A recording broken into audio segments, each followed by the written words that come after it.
Agradecerles nuevamente la oportunidad que me regalan de estar con ustedes en sus casas, compartiendo este espacio de escuela de formación bíblica. Señor, tú tienes palabras de vida eterna. Gracias por darme la oportunidad, el privilegio de compartir con ustedes estos minutos cada miércoles, cuando nos reunimos alrededor de la palabra de Dios para ahondar en todo aquello que el Señor, por medio de ella, nos quiere decir. Hemos venido reflexionando sobre el Sermón de la Montaña, este sermón que marca los principios fundamentales de la vida de aquellos que aceptan seguir a Jesús como discípulos, que nos lo encontramos en los capítulos 5, 6 y 7 del Evangelio según San Mateo. Hoy concluiremos justamente la reflexión del Sermón de la Montaña con el texto del Evangelio en el capítulo 7, versículos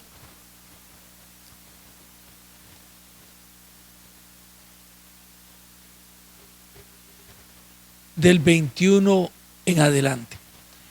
Pero antes de tomar en nuestras manos la palabra de Dios, quiero invitarme yo mismo a que invoquemos la presencia del Espíritu, a que abramos nuestro corazón al Espíritu del Señor, ese que es la fuente de la inspiración divina y el que hace posible como autor primario el que muchos autores humanos a lo largo de la historia plasmaran lo que la Sagrada Escritura hoy nos transmite. Pidámosle al Espíritu del Señor que llene nuestra vida de luz, que abra nuestros corazones, que ensanche nuestra mente y la convierta en tierra fecunda que acoja la semilla de la palabra que el Señor nos quiere transmitir. Les invito a que juntos oremos. Ven Espíritu Santo, inflama nuestros corazones, llena nuestra vida, ilumina nuestra mente para que guiados por ti en todo y hacia todas las cosas podamos descubrir siempre aquellos caminos que realizan en nuestra vida la voluntad del Padre Celestial. Ven Espíritu Santo y danos el corazón de los profetas, de los evangelistas, de todos aquellos hombres orantes que a lo largo y a lo ancho de la Escritura supieron acoger el don de tu palabra y supieron plasmarla por escrito. Regálanos la sabiduría que proviene de lo alto para que al acoger tu palabra, al compenetrarnos con ella, no solamente la recibamos como oyentes olvidadizos, sino como aquellos que hacen de esta palabra su norma fundamental de vida. Ven Espíritu Santo, llena los corazones de tus fieles y enciende en ellos el fuego de tu amor. Amén. Y así, hermanos y hermanas, después de haber invocado la presencia del Espíritu, de pedirle que sea Él nuestra guía, tomamos nuevamente el texto del Sermón de la Montaña en nuestras manos. Les invito a que aquellos que tienen la Sagrada Escritura a mano, y ojalá se puedan ir acostumbrando a tenerla a mano, a manosear en el sentido sano y santo de la palabra esa Escritura, que no es para estar guardada en la biblioteca de la casa o puesta de adorno en la sala de la misma, sino que es palabra que debemos rumiar, que debemos saber hacer nuestra, comiéndonosla de forma permanente y constante, de tal manera que se convierta para nosotros en palabra de vida. Vamos a tomar el texto del Evangelio según San Mateo, capítulo 7, versículos del 21 al 29. Les invito a que lo busquen en sus escrituras, en sus Biblias, que busquen este texto del Evangelio según San Mateo. Este texto marca el final de la de la enseñanza que hemos venido asumiendo, que hemos venido compenetrando en nosotros, esa palabra que se titula el Sermón de la Montaña y con el cual Jesús quiere instruir a sus discípulos y a aquella multitud, haciéndoles descubrir cuál es el estilo de vida, cuál es el camino que Él traza para quienes quieren tomarse en serio la invitación que Él les hace a seguirle por el camino. Nos encontramos en el texto. Los que no tienen la Sagrada Escritura pueden seguirlo guiándose por la lectura que está en la pantalla. En aquel tiempo Jesús dijo: no todo el que me diga Señor, Señor, entrará en el reino de los cielos, sino el que haga la voluntad de mi Padre celestial. Muchos dirán aquel día: Señor, Señor, ¿no profetizamos en tu nombre, y en tu nombre expulsamos demonios, y en tu nombre hicimos muchos milagros? Y entonces les declararé: jamás les conocí, apártense de mí, agentes de iniquidad. Así pues, todo el que oiga estas palabras mías y las ponga en práctica, será como el hombre prudente que edificó su casa sobre roca. Cayó la lluvia, vinieron los torrentes, soplaron los vientos y embistieron contra aquella casa, pero ella no se cayó porque estaba cimentada sobre roca. Y todo el que oiga estas palabras mías y no las ponga en práctica, será como el hombre insensato que edificó su casa sobre arena. Cayeron la lluvia, vinieron los torrentes, soplaron los vientos, irrumpieron contra aquella casa y cayó, y fue grande su ruina. Y sucedió que cuando acabó Jesús estos discursos, la gente quedaba asombrada de su doctrina, porque les enseñaba con autoridad y no como los escribas. Palabra del Señor. Bien, queridos hermanos y hermanas, tomamos este texto último del Sermón de la Montaña, pero quisiera invitarles a recordar todo lo que durante estas semanas hemos tenido la oportunidad de profundizar a partir del inicio del capítulo 5, más aún desde finales del capítulo 4. Desde allí comenzamos y recordarán ustedes cómo el capítulo 4 nos describía cómo Jesús se presenta en Galilea, en aquella tierra de paganos, en el territorio de Zabulón y Neftalí, y allí en medio de aquella gente que vive en medio de la oscuridad, realiza grandes signos en los cuales la gente logra palpar la intervención de Dios, logra palpar cómo Dios está irrumpiendo en su vida, en su historia, en la presencia de aquel hombre. Y el capítulo 4 termina diciendo: y la muchedumbre lo seguía por el camino. El capítulo 5, recuerden, comienza diciendo: Jesús sube a la montaña y se dirige a aquella multitud y a sus discípulos que se le acercan. Son, digámoslo así, destinatarios diversos. Los discípulos, los que han dado un primer paso en el seguimiento de Jesús. Los otros, ya lo hemos dicho, aquella gente que admirada se siente impactada por lo que Jesús hace, pero todavía está en ese estado de no decisión, aún de no saber si deben seguirle o no. Y Jesús se va a dirigir a todos y va a ir puntualizando todo lo que durante estas semanas hemos tenido la oportunidad de reflexionar, y que yo les invito después de este día a retomar capítulo por capítulo, para poder ir percibiendo cómo estas enseñanzas de Jesús son las que perfilan, son las que dibujan, digámoslo así, el perfil de un discípulo. Son aquellas palabras en las cuales Jesús está diciéndole a aquella multitud y a sus discípulos que el que quiere seguirlo tiene que estar dispuesto a asumir esas características, asumir esos rasgos, asumir esas actitudes, esos compromisos que Él ha venido delineando.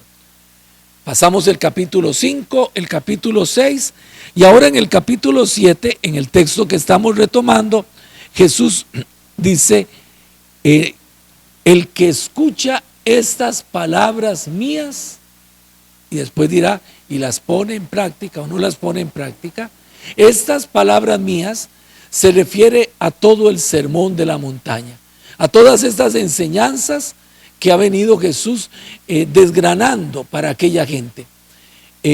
Les he señalado y vuelvo a repetir, cómo lo que Jesús busca es que tanto la muchedumbre como sus discípulos perciban en qué consiste justamente la existencia discipular, en qué consiste ser discípulo, cuáles son los rasgos de aquel que por el camino le quiere seguir, lo que debe asumir, aquello que le debe ir identificando, que se debe ir convirtiendo en su ADN.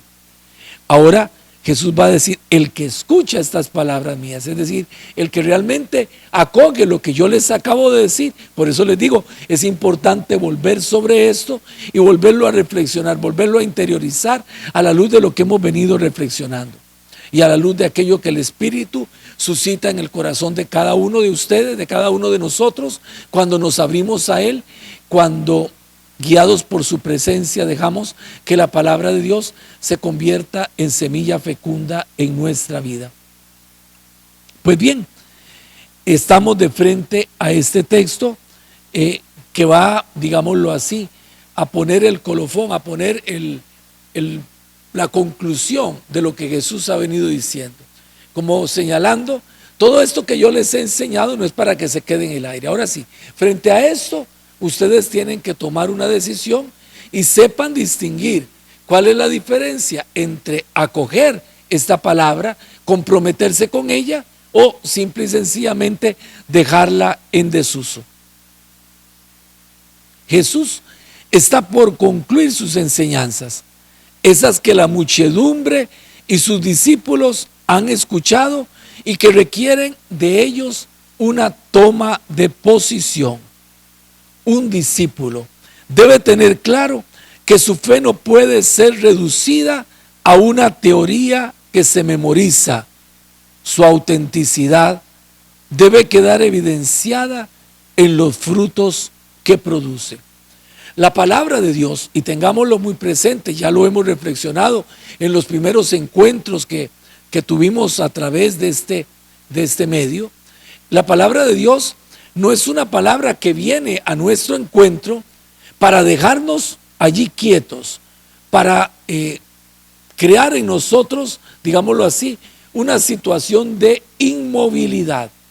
No es palabra que adormece, es palabra que inquieta, es palabra que mueve, es palabra que perturba, es palabra que mueve el piso, y por eso frente a ella, frente a esa palabra, no se vale, no se puede asumir una actitud neutra. Es decir, bueno, está bien, ya la escuché, pero yo entendí bien lo que se me dijo, pero yo no me comprometo con esto. ¿Por qué? Porque el no compromiso con la palabra implica ya una toma de posición. O se está con ella o simplemente se opta por dejarla a un lado, y eso implica a estar en contra de esa palabra. No se puede ser neutro frente a la experiencia del seguimiento de Jesús. Jesús nos invita a seguirle por el camino y nuestra respuesta tiene que ser un sí o un no. No podemos quedarnos en un tal vez, no podemos quedarnos en un a lo mejor, no podemos quedarnos en un más o menos. Recordemos cómo justamente el libro del Apocalipsis, cuando el autor de la carta del apóstol, el autor del libro del Apocalipsis, que se autodenomina Juan, se dirige a las comunidades del Asia Menor, a esas 7 comunidades a las que en la parte introductoria del libro les envía una pequeña carta. Y en una de esas cartas que el Señor, a través del autor sagrado, esboza para esas comunidades, claramente señala: ojalá fueras, lo leo en el capítulo 3, versículos del 14 en adelante. Al ángel de la iglesia de la Odisea escribe: habla así el Amén, el testigo fiel y veraz, el principio de la creación de Dios. Conozco tu conducta, no eres frío ni caliente. Ojalá fueras frío o caliente, pero puesto que eres tibio y no frío ni caliente, voy a vomitarte de mi roca. Y más adelante señala: mira que estoy a la puerta y llamo. Si alguno oye mi voz y me abre, entraré a su casa y cenaré con él y él conmigo. Esta es la palabra del libro del Apocalipsis. Ojalá fueras frío o caliente. Una palabra muy fuerte. Pero porque eres tibio, te vomito de mi boca. Y agrega, repito, yo estoy a la puerta y llamo. Si alguno me abre, entraré y comeré con él y él conmigo. Si alguno me abre. La palabra de Dios exige una toma de postura. No se puede ser tibio frente a ella. O la asumo o la dejo. O estoy dispuesto a seguir al Señor, o simplemente digo no. No se vale un tal vez, no se vale un después, no se vale un a poquitos, sino que se debe tener en claro que la palabra que se asume en la vida de un discípulo exige que la fe de ese discípulo no pueda ser reducida a una palabrería inútil, sino que tiene que evidenciarse en los frutos que produce. Jesús quiere con sus palabras dar a la vida de quienes quieren ser sus discípulos, de quienes quieran ser sus discípulos, como nos ha dicho el Papa Benedicto y ya lo hemos citado, un nuevo horizonte y con ello una orientación decisiva. Es decir, la palabra del Señor irrumpe en la vida para revolcar la vida de aquel que la recibe, pero no para dejarlo en el mismo lugar, sino que le exige caminar hacia un nuevo horizonte, hacer que su vida tome una orientación nueva y decisiva.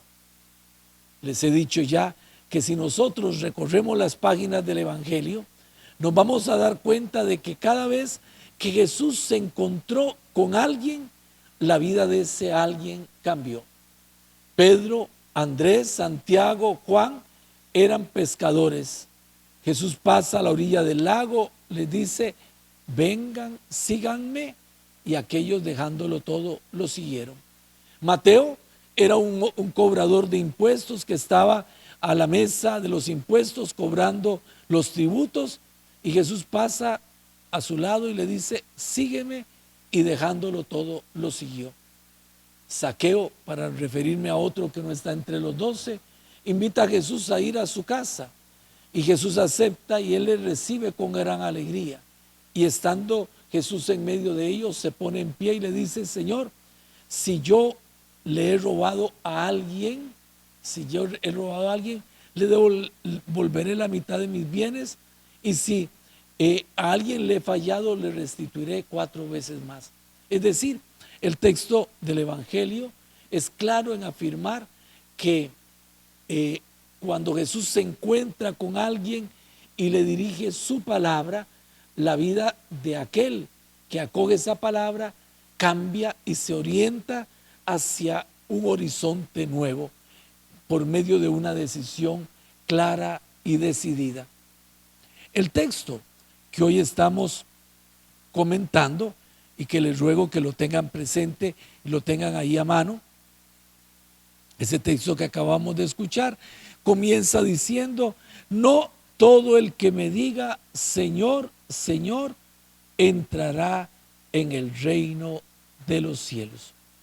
Señor, Señor, es una aclamación litúrgica, es una profesión de fe que se muestra insuficiente si no se proyecta a la cotidianidad de la vida, que es el lugar en el que la autenticidad de la fe se verifica por los frutos que produce.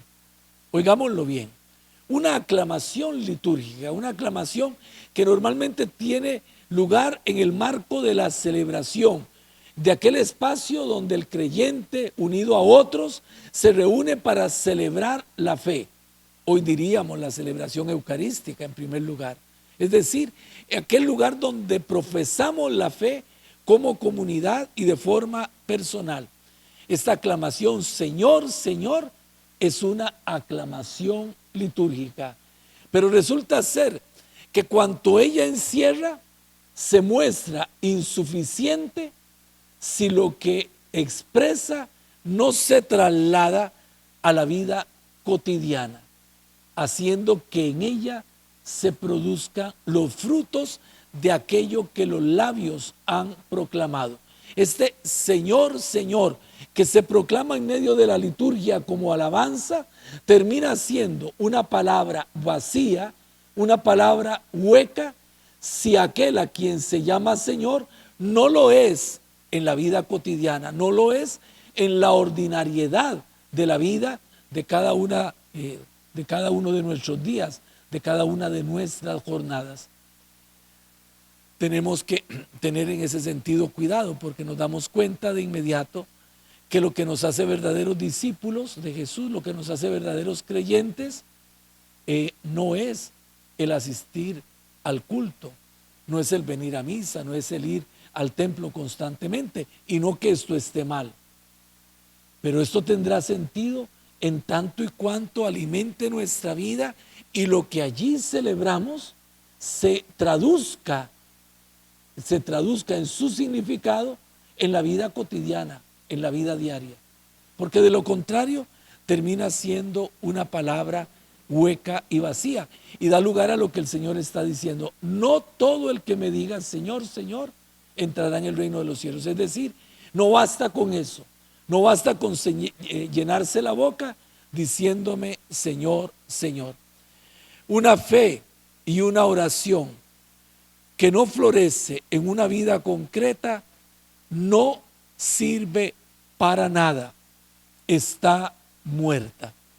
Les invito a que busquen el texto de la carta del apóstol Santiago.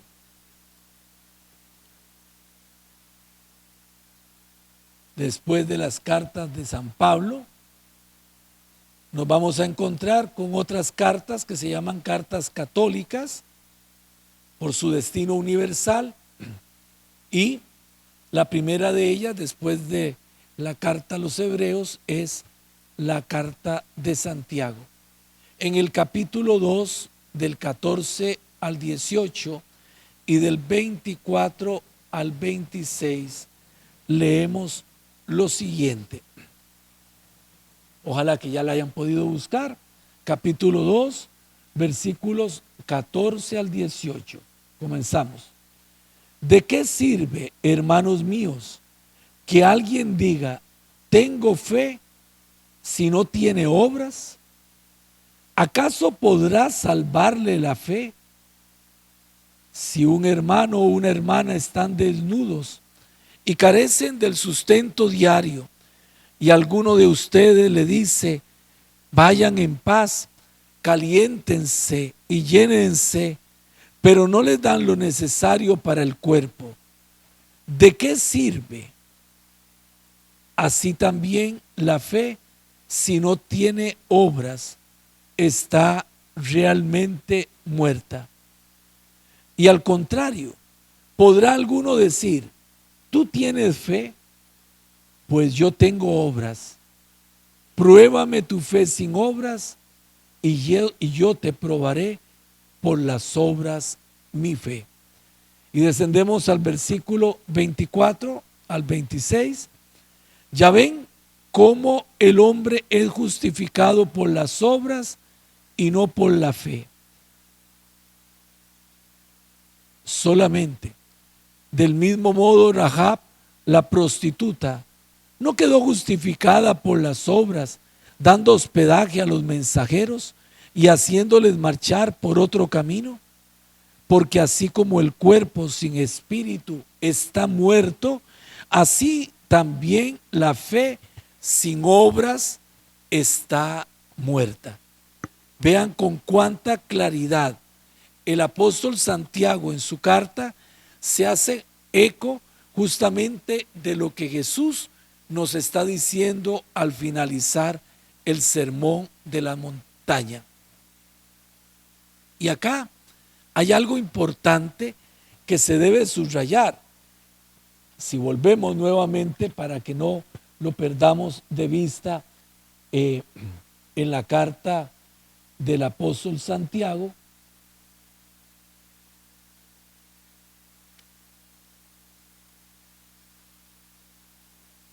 se nos dice: pongan por obra la palabra y no se contenten solo con oírla, engañándose a ustedes mismos. Porque si alguno se contenta con oír la palabra sin ponerla por obra, este se parece al que contempla su imagen en un espejo. Se contempla, pero en yéndose se olvida de cómo es. En cambio, el que considera atentamente la ley perfecta de la libertad y se mantiene firme, no como oyente olvidadizo, sino como cumplidor de ella, ese practicándola será feliz. Si alguno se cree religioso, pero no pone freno a su lengua, sino que engaña a su propio corazón, su religión es vana.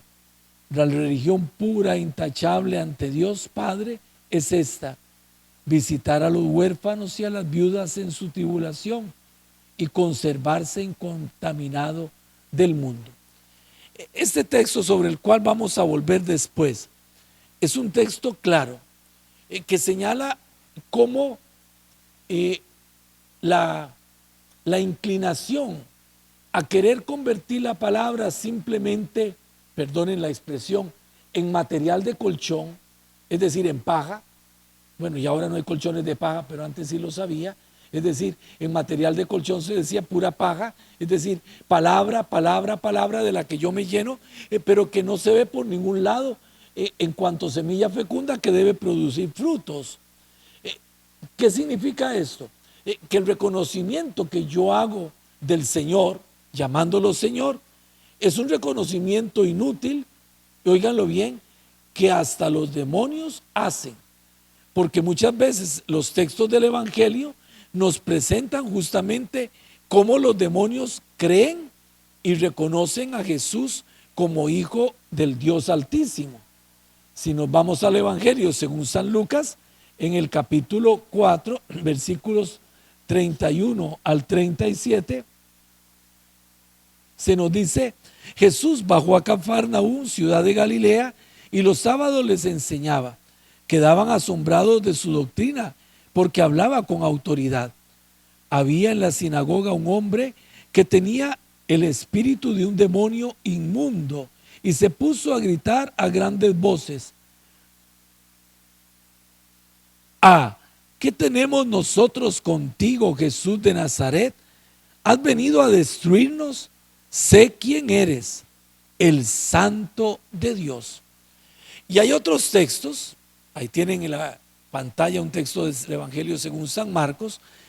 Hay textos en los que, de una forma irónica y sumamente fuerte, se nos dice cómo también los demonios reconocen a Jesús como Hijo de Dios. También ellos lo llaman Hijo del Altísimo. Y no solamente, aparecen en contadas ocasiones en el contexto de la sinagoga, es decir, en el lugar mismo donde la comunidad se reúne para llamar Señor a Dios, ahí aparece el demonio. Allí está.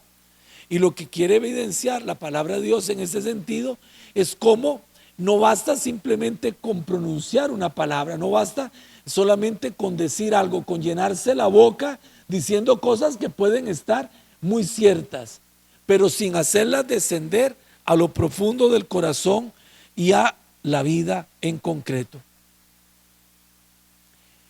Cuando Jesús señala en el texto que no todo el que le diga Señor, Señor, entrará en el reino de los cielos, sino el que hace la voluntad del Padre que está en los cielos, nos pone de frente no ante un reproche por la incoherencia que está tan arraigada en la naturaleza humana.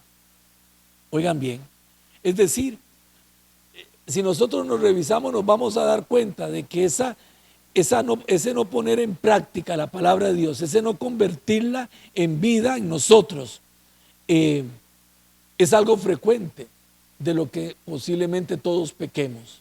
Esas constantes incoherencias son parte de un camino que hay que ir haciendo de maduración y de escucha atenta de la palabra.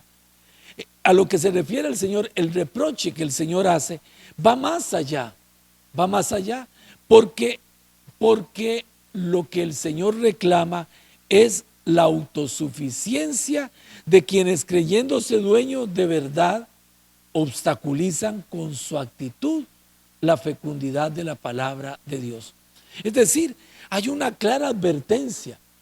El peligro más grave no está en el fallar, sino que el peligro más grave está en el fallar creyendo que no estamos fallando.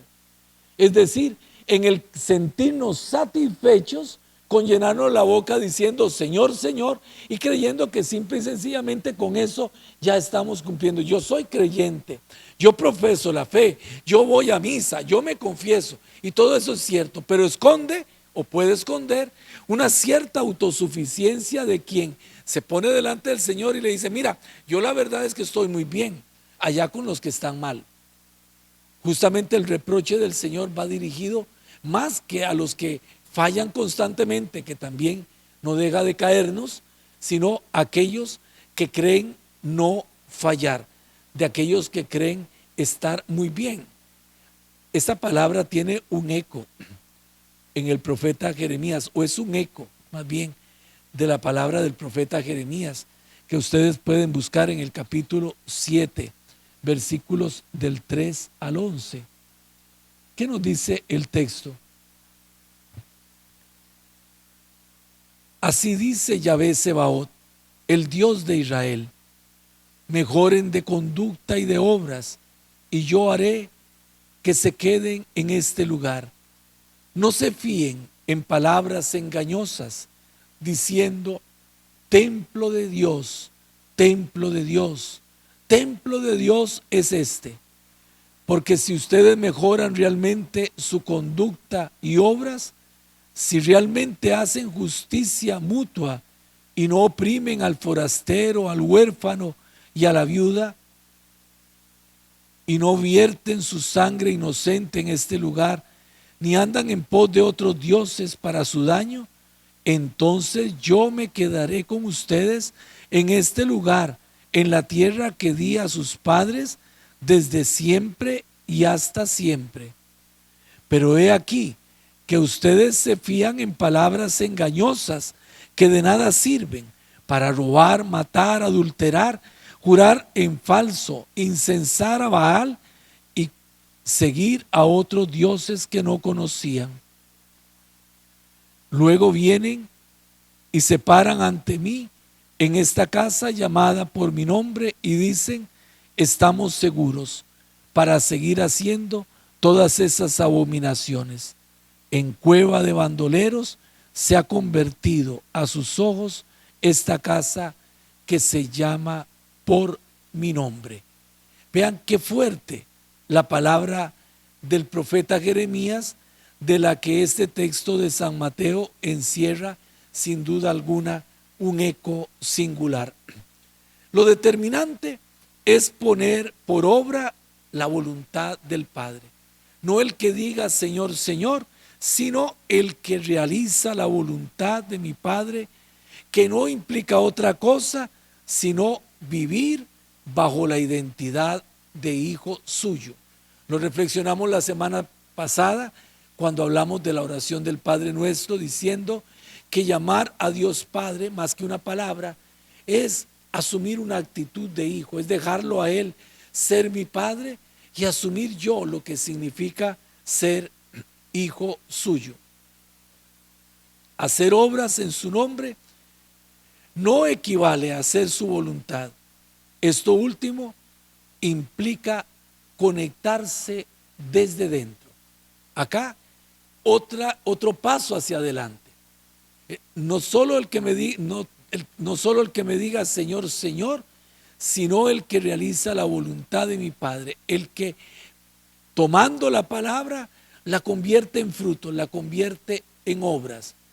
Pero atentos, que tampoco las obras por sí mismas tienen un valor fundamental. Porque yo puedo hacer muchas cosas buenas, pero están desconectadas de lo profundo de mi ser. De repente son cosas que yo hago y hasta las puedo hacer con una inclinación torcida, por quedar bien, porque me vean, porque me aplaudan, porque me reconozcan. Nada de esto tiene validez. Es decir, no hay que dejar las palabras en palabras, hay que convertirlas en obras, pero en obras que estén conectadas conmigo desde lo profundo de mi ser. Es decir, obras que nazcan de un corazón que se ha adherido al Padre como el corazón de un hijo. El ser reconocidos está determinado por la práctica de la caridad. ¿Qué dice el Señor en el texto del Evangelio? Al que escuche estas palabras mías y las ponga por obra, al que escuche estas palabras mías y las ponga en práctica, se parece, dice el Señor, se parece a un hombre que construyó su casa sobre roca. Acá hay un reconocimiento. Al que escuche estas palabras mías y las ponga en práctica, yo le reconoceré.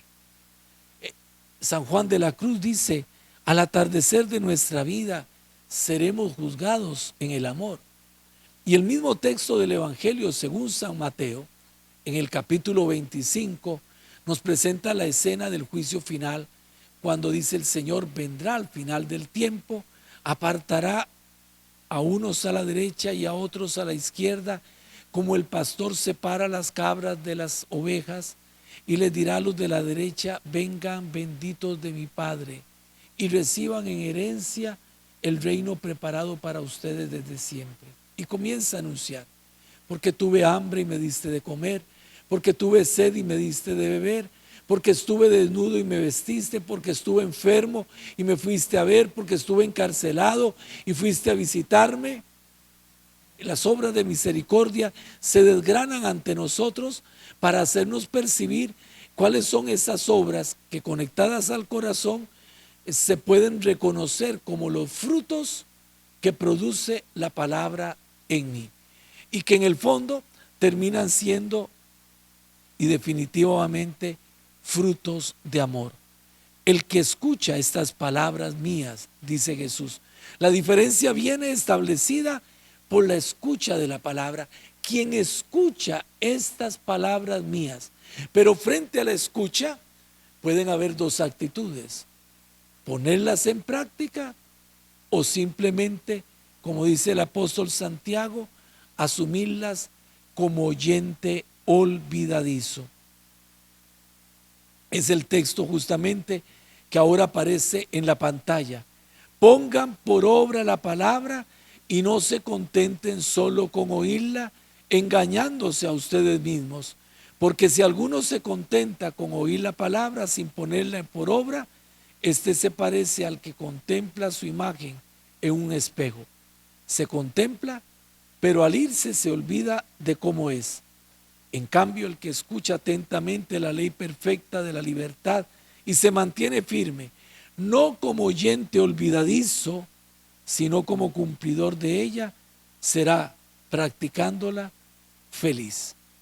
Tomen el texto para que lo volvamos a reflexionar. Ahí se los están pasando para que lo vean a través de la página del Facebook.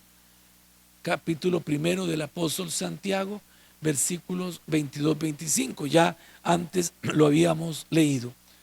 La escucha es la base para cumplir las palabras. En efecto, uno obra según la palabra que tiene dentro. Y vean ustedes que ya hay un paso más, el que escucha. Pero el que escucha no es el que oye. El que oye simplemente es el que capta el sonido que hay fuera de sí. Pero ese sonido se queda por fuera. ¿Cuántas cosas oímos cada día y no les prestamos ni atención? ¿Cuántas cosas captan nuestros oídos y ni siquiera nosotros las logramos identificar? Acá se trata de una escucha atenta, podríamos decir una escucha del corazón. Creo que yo he mencionado en algún momento el texto del sueño del rey Salomón, cuando el rey Salomón, siendo muy joven, asciende al trono de Israel a la muerte de su padre David, y dice el texto sagrado que el Señor se le aparece en sueños y le dice a Salomón: pídeme lo que quieras. Y Salomón le responde: dame un corazón atento. Depende de la traducción, se dice de formas diferentes. Un corazón que escuche. Después dice el texto que tanto le agradó al Señor que le pidiera eso, y no riqueza y fuerza, que le concedió toda la sabiduría del mundo. Un corazón que escuche, es decir, acá la escucha de la palabra de Dios, cuando decimos el que escucha estas palabras mías, no se trata de captarlas con la oreja que se tiene. En el caso mío sería una captación especialísima con unas orejas tan grandes. Pero vean que no se trata de eso, se trata de escuchar con el corazón, es decir, escuchar desde dentro. Cuando se escucha desde dentro es cuando se establece una conexión con aquello que se ha escuchado, con aquella palabra que se ha enterrado, y se convierte esta en obras, se convierte en frutos. Y el Señor agrega: el que escucha estas palabras mías y las pone en práctica, se parece a aquel hombre prudente, sabio, que edificó su casa sobre una roca firme. Aunque vinieron los torrentes, aunque vinieron las adversidades, la casa se mantuvo firme. Tengamos presente que en este sentido la casa no es solamente el refugio donde el hombre encuentra abrigo. La casa es el lugar de las relaciones, es el lugar de la intimidad, de la familiaridad, es el lugar del amor donde uno se realiza a imagen de Dios. Podríamos decir, es la vida, es mi existencia, es mi existencia de discípulo. Esa es la casa. Si yo construyo mi existencia de discípulo sobre una roca firme, aunque vengan corrientes contrarias, se va a lograr mantener en pie. Vean que el texto viene hablando de una palabra que se acoge y se convierte en obras. Esta es la actitud que forja como fundamento una roca firme. Es decir, cuando la palabra del Señor, cuando el Señor, que es palabra, se convierte en el fundamento sobre el cual yo edifico mi vida. La diferencia entre la sabiduría y la necedad está en cumplir las palabras del Señor o las propias. O acojo la palabra del Señor y dejo que mi vida se guíe por ella, conectándola en mi interior, o simplemente sigo mis propias palabras. La diferencia entre la sabiduría y la necedad está en escoger como fundamento del propio obrar esta roca que es Dios, o la arena de los propios ídolos. O escoger como fundamento la roca que es Dios, o la arena de mis propios ídolos. El texto habla de la adversidad, habla de las corrientes, dice: cayó la lluvia, vinieron los torrentes, y golpearon contra aquella casa, soplaron los vientos, embistieron contra ella. Las dificultades y fuerzas contrarias de la vida, hasta la prueba final de la muerte, no son capaces de malograr lo que se ha construido bien. La gran pregunta que emerge es sobre cuál es el fundamento que doy a mi existencia. Acá, la caída estrepitosa de la casa de la que habla el texto no es simple y sencillamente una caída que se da por accidente. Ahora que las noticias han venido pasando este acontecimiento tan triste en esta urbanización allá en Desamparados, Valladolid, en donde se construyó un complejo urbanístico. No voy a hacer juicios, pero posiblemente sin los debidos estudios de suelo, sin el beneplácito técnico que había permitido estudiar los suelos. Y entonces, ¿qué pasa hoy con las lluvias que hacen que ese terreno se vaya deslizando? Hoy justamente estaban diciendo las noticias que 3 familias más de 3 casas distintas ya tenían que abandonar la casa porque esto va como resbalándose. Es terreno totalmente inestable, terreno que está llamado prácticamente a correrse. Ahí no se podía haber construido absolutamente nada. Esto, en la comparación que usa San Mateo, no lo determina como en este caso las lluvias. Si una casa está construida sobre un terreno sólido, firme, aunque vengan lluvias, el terreno se va a mantener en su lugar. Si el terreno cede, si las lluvias hacen ceder el terreno, es porque el terreno era inestable. Y lo mismo sucede en mi vida. ¿Qué es lo que desestabiliza mi vida como creyente? No son las adversidades, sino el fundamento sobre el cual yo construí. Y aquí somos llamados a preguntarnos, a interrogarnos nosotros mismos. Hay personas que muchas veces se dicen creyentes y ante cualquier vientecito frío que les pega se resfrían. Se resienten porque tuvieron un malentendido con el sacerdote, o porque tuvieron una dificultad en la iglesia, o porque les dijeron que no, o porque vieron algo que no les gustó. Y todo eso les hizo tambalearse. Vientos contrarios, fuerzas contrarias que no determinan en sí el que la fe se haya movido. Es que yo me fui porque tal cosa, yo me fui de la iglesia, yo me alejé de la fe porque aquel hizo tal cosa, porque aquel hizo tal otra. No nos engañemos. Cuando el fundamento de la fe es sólido, es firme, nada me va a mover. Me pueden golpear, pero no me van a mover. Lo que marca la diferencia es la estabilidad del terreno, repito. Y en este caso, la estabilidad del terreno la determina si yo he construido sobre roca firme o sobre arena. Y la roca firme es aquella palabra que, conectada a lo más profundo de mi ser, en mi vida se convierte en obras. Esa fe vivida comprometidamente es la fe que, como firme roca, hace que nada me mueva a mí de donde estoy, aunque sean vientos sumamente fuertes. En el libro del Cantar de los Cantares, este bellísimo libro del Antiguo Testamento, nosotros leemos: ponme cual sello sobre tu corazón, como un sello en tu brazo, porque es fuerte el amor como la muerte, implacable como el infierno la pasión. Saetas de fuego, sus saetas, una llama de Yahvé. Grandes aguas no podrán apagar el amor, ni los ríos anegarlo. Si alguien ofreciera todos los saberes de su casa por el amor, se granjearía el desprecio.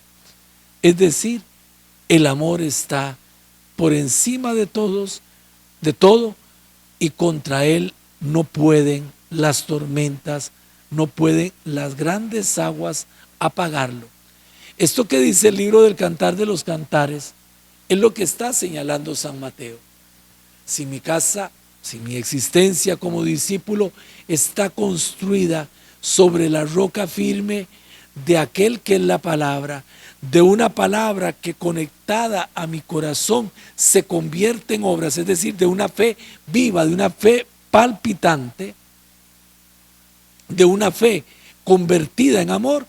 En la práctica puedo estar seguro de que no habrá adversidad alguna que me pueda hacer titubear. Este es el proyecto que el Padre, por medio de su Hijo, ha venido a invitar a construir y para el cual ha enviado su Espíritu. El camino abierto por Jesús para aquellos a quienes invita a su seguimiento. Vuelvo al capítulo 4 del Evangelio según San Mateo, que es el que empuja el Sermón de la Montaña. Y nos encontramos a Jesús en el territorio de Zabulón y Neftalí, en medio de una tierra llamada tierra de paganos, en medio de una muchedumbre de gente maltrecha, enfermos de toda clase, que venían ante él. Y recordemos cómo el texto decía, y a todos los curó. La experiencia del amor de Dios que salva es la experiencia que mueve la vida de aquellos que se van detrás de Jesús siguiéndolo y quieren indagar en qué consiste ser discípulo. Pero lo que Jesús les ha dicho a lo largo del Sermón de la Montaña no es otra cosa sino lo que ustedes han experimentado en sus vidas. La experiencia que ustedes han hecho en sus vidas ha sido una experiencia del amor de Dios. Ustedes han podido palpar la salvación en cómo Dios les ama. Y justamente porque esa experiencia del amor salvífico de Dios solamente será posible responder a ese amor viviendo de la misma forma. Es decir, viviendo según lo ha enseñado Jesús a lo largo del Sermón de la Montaña. Es decir, si la palabra que es palabra que induce al amor, y repasemos el texto del Sermón de la Montaña, si la palabra que Jesús ha dicho, su enseñanza, no logra inducirnos al convencimiento de que nuestra vida debe fructificar en obras de amor, esa palabra se ha quedado infecunda y nuestra vida estará siendo construida sobre arena movediza. La diferencia entre los creyentes no está en la fe, sino en el amor. No se trata de la fe. En último término, se conectan ambas virtudes y lo que se pone en evidencia no es si creo mucho o creo poco, porque eso se muestra en el si amo mucho o amo poco. Si amas mucho, estarás demostrando que crees mucho. Si amas poco, estarás evidenciando que es poco lo que crees. La diferencia, repito, entre los creyentes no está en la fe, sino en el amor. No en lo que se sabe, sino en lo que se vive. Una palabra que no llega a la práctica no es la palabra, queda desvirtuada. La condición de ser discípulo enfrenta un grave peligro: separar la palabra de la práctica, el pensamiento de la realidad, lo cual implica negar la carne de la fe y se convierte en decir y pensar en nada, un despojar la verdad de la realidad. Es como si en alguna medida convirtiéramos la palabra en estopa que ya no tiene ningún sabor. Si alguno ha comido caña de azúcar, lo sabe muy bien. Uno agarra un pedazo de caña, comienza a masticarla y le saca todo el dulce que tiene.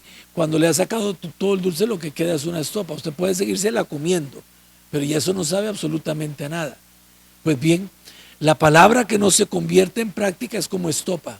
Es decir, es una palabra que no sabe nada, que no produce absolutamente nada, que no suscita nada, que te la podés saber de memoria, que la podés recitar, pero que está siendo una semilla infecunda porque no está produciendo en ti la vida que quiere producir. El que escucha estas palabras mías, el que las escucha con el corazón.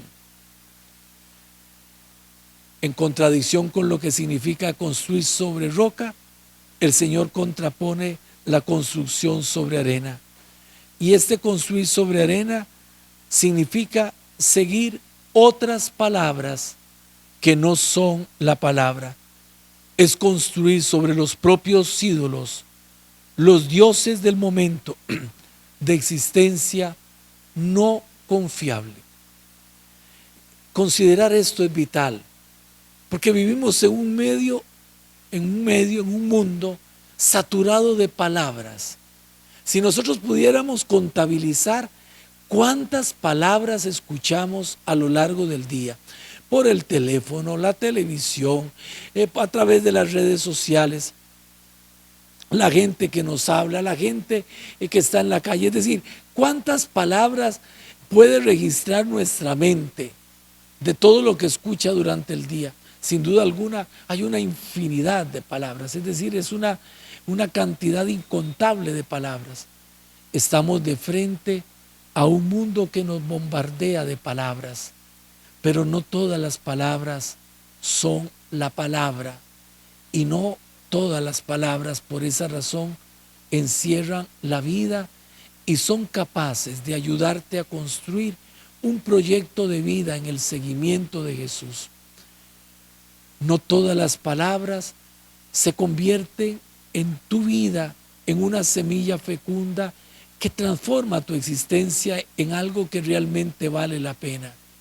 Solamente hay una palabra que lo hace. Recordemos cómo el apóstol San Pedro, cuando después de la multiplicación de los panes en el capítulo 6 del Evangelio según San Juan, Jesús comenzó a hablar de que era necesario que a él se lo comieran, de que lo hicieran suyo, y como los judíos dijeron, estas palabras son duras.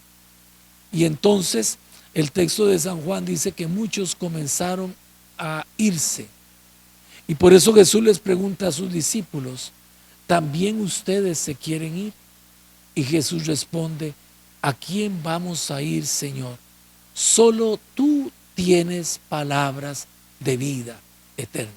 Solo tú tienes palabras de vida. El nombre de la escuela de formación bíblica en la que estamos. Solo tú tienes palabras. Y eso no quiere decir que las palabras que escuchemos hay que descalificarlas por completo, ¿no?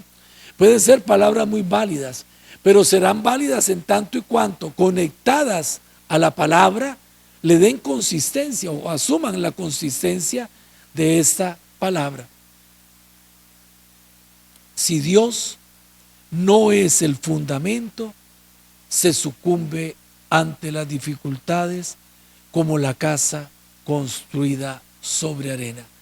No es posible hacer frente a las diferentes fuerzas contrarias si nosotros no estamos arraigados en el firme fundamento de nuestra fe, que es Jesucristo el Señor, palabra de vida.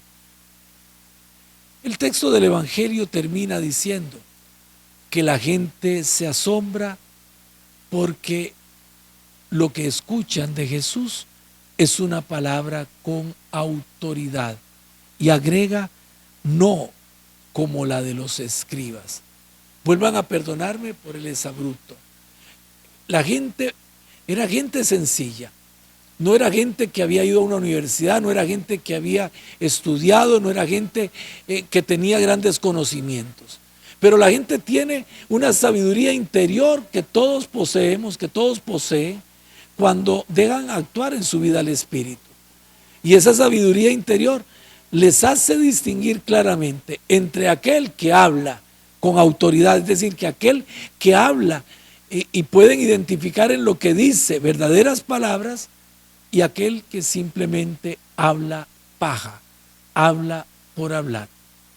Jesús ha querido decirle a los que lo escuchan y a sus discípulos que estar dispuestos a seguirle por el camino no significa otra cosa sino asumir el compromiso de no volvernos pura paja, de ser verdaderamente personas que toman la palabra y la convierten en práctica.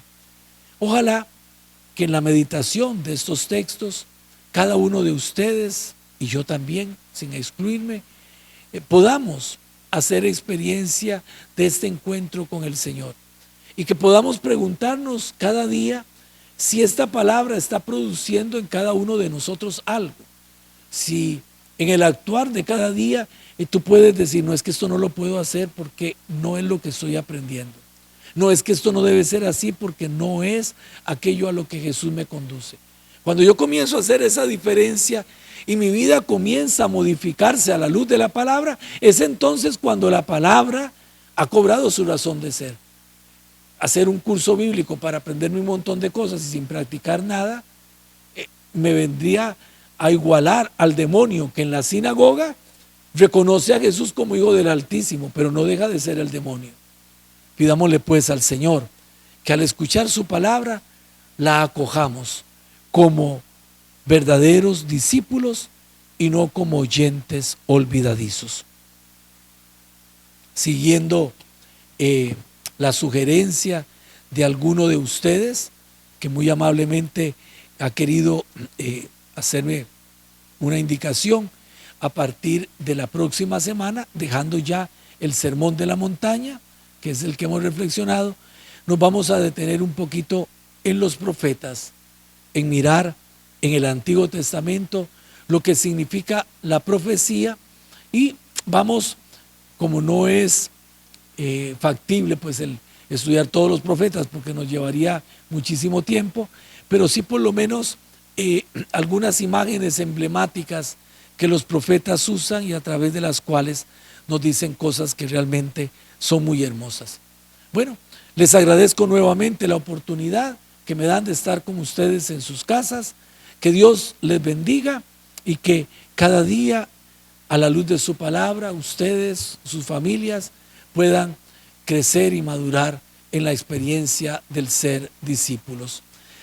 Gloria al Padre, al Hijo y al Espíritu Santo, como era en el principio, ahora y siempre, por los siglos de los siglos. Amén. María, Madre de la Palabra encarnada, ruega por nosotros. Feliz noche a todos y a todas y que Dios les bendiga.